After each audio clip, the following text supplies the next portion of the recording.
Lord, alam kong hindi mo ako iniwan sa mga problema ko. Lord, salamat sa pagsama mo sa akin sa maghapong ito.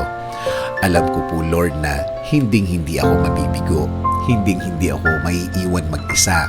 Alam ko, Lord, na tutulungan mo ako. At alam kong sinimulan mo na ang pagtulong mo sa akin. Patawad, Lord, dahil nagiging emotional na naman ako, nagiging maramdamin.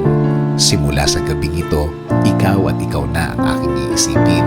Ikaw at ikaw ang iisipin kong magiging kakampi ko para malampasan ko ang sitwasyong ito.